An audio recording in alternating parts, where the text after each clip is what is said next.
Hello dear students.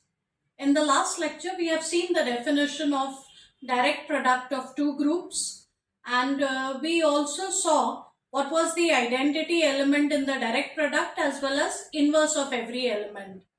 Now we are going to extend this idea to direct product of any number of finitely many groups.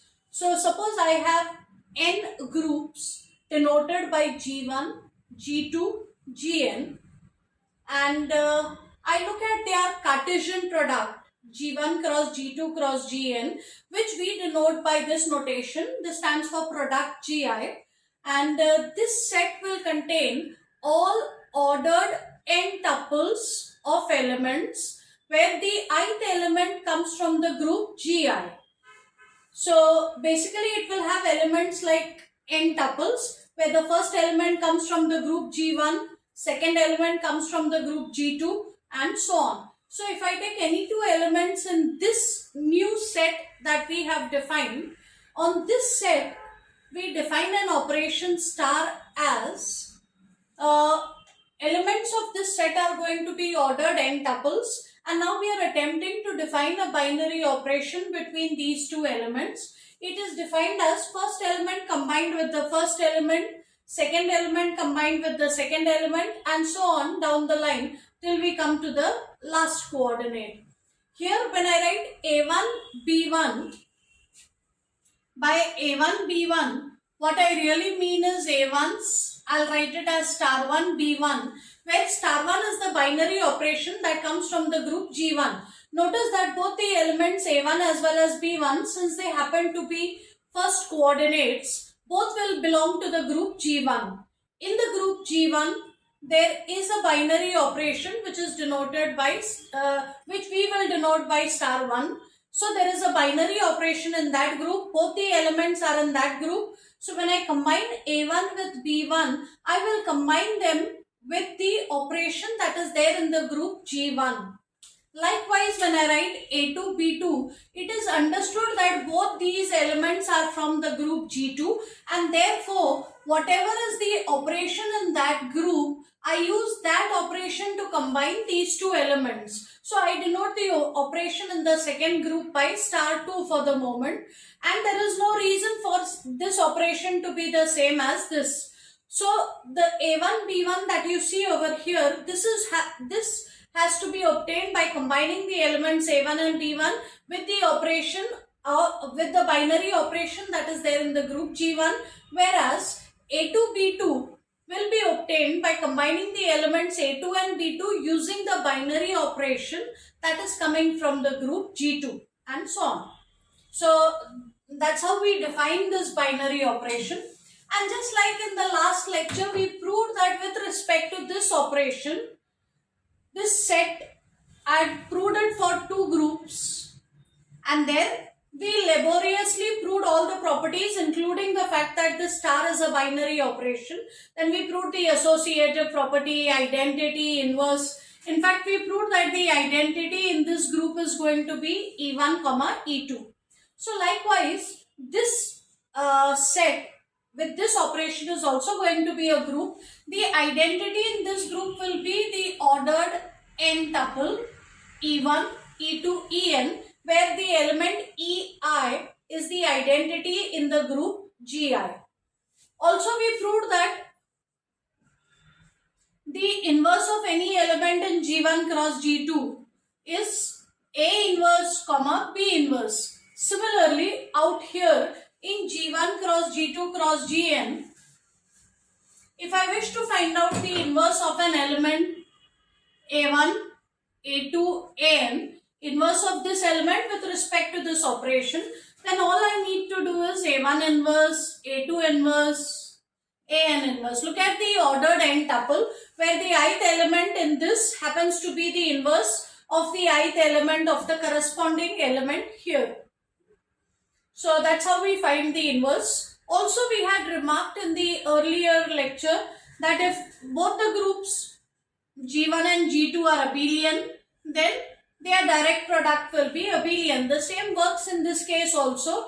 If all the groups G1, G2, Gn are abelian, then their direct product is also going to be an abelian group. So this is a new kind of a group that we have obtained. Also, if you recollect, in the last lecture I had mentioned that if G1 and G2 are finite, then the number of elements in G1 cross G2, the Cartesian product, will be number of elements in G1 times the number of elements in G2. So if I look at this problem,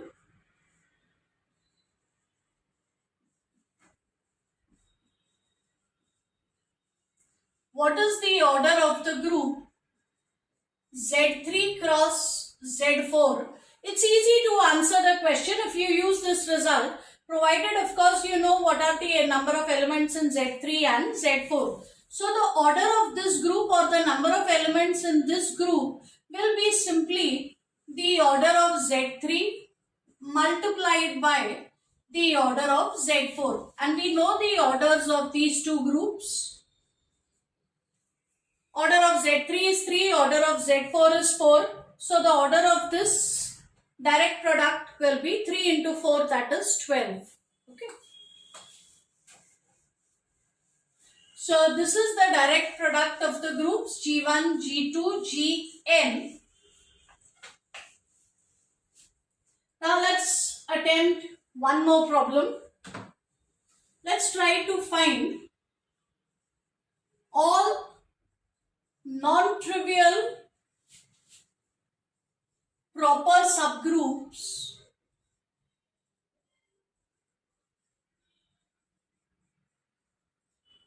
of the group Z2 cross Z2. This will also give us some time to understand the structure of the product, the direct product, because we will in this example actually list out all the elements of the group and we'll see how they combine with each other. So you can pause the video and first try and figure out what will be the order of this group. Order of Z2 is 2. So order of Z2 cross Z2 will be 2 into 2, that is 4. So one can expect 4 elements in this group. Elements in Z2, we denote them by 0 bar and 1 bar. So if I have to write the elements in Z2 cross Z2, they are going to be ordered pair 0, 0, 0, 1, 1, 0 and 1, 1. Okay. Now this is a group of order 4 as I mentioned. It has 4 elements in all. And Lagrange's theorem tells us that the order of a subgroup has to divide the order of the group. So this group can possibly have subgroups of orders 1, 2 and 4. More importantly, we know that it cannot have a subgroup of order 3 because 3 does not divide 4. So we can expect it to have subgroups of order 1, 2 and 4. Subgroup of order 1 is the trivial subgroup. So this will contain only the identity, which in this case is 0, 0. Also, so this is the trivial subgroup. Subgroup of order 4 is going to be the entire group. This is called improper subgroup. Any subgroup other than this is non-trivial. Any subgroup other than this is proper. So if you read the question, it says for this particular group we have to find all possible non-trivial proper subgroups. That means I'm not interested in subgroup of order 1. I'm not interested in subgroup of order 4. And besides this, I only have a subgroup of order 2. So let us now find all possible subgroups of order 2 because these will be proper and they will also be non-trivial. So we find subgroups of order 2. And if you want your subset to be a subgroup, the very first thing that it should have is the identity. So I will take only some of the subsets. I will make sure that first element is identity, and I'll choose my second element to be either 0, 1 or 1, 0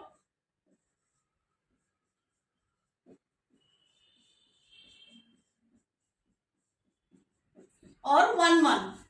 So these are good candidates to become subgroups. They are basically subsets of order 2. Please note that I have not listed all possible subsets. The remaining 3 subsets will not contain identity, and therefore it's pointless looking at them because they are never going to become subgroups. So we look at these 3 candidates. They are good candidates for becoming subgroups because at least identity is there.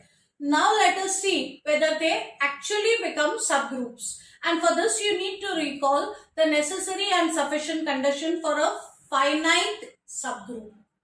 And necessary and sufficient condition for a finite subset to become a subgroup is simply closure property.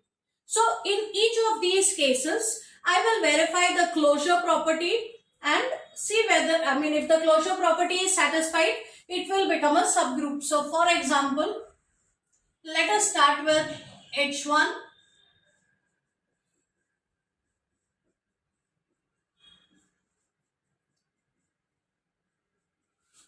So I have to combine first element with the first element, second with the second, using the operation that is there in this group Z2.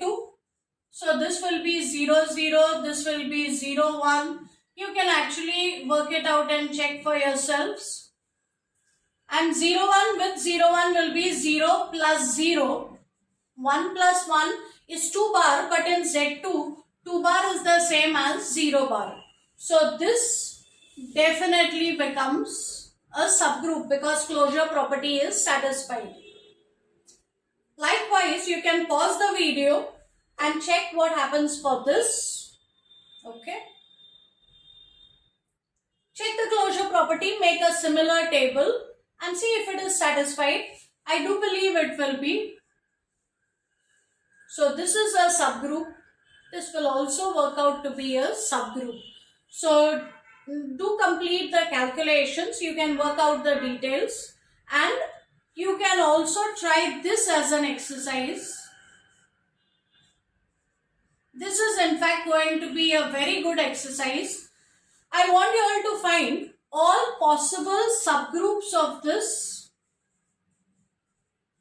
of order 4. So this is an example of a group of order 8 and I want to find all possible subgroups of order 4. You will have a lot of fun doing this problem because besides the identity that you will choose as your first element, you will still have a choice of 3 more elements. And how you choose your good subsets is going to decide how less or how much you will have to work when you make your composition tables. So do try it out. In case you get stuck with this problem or you do not know how to make the smart choices for your subsets, do let me know in the comment section below and we can discuss it there. That's all for now. Thank you.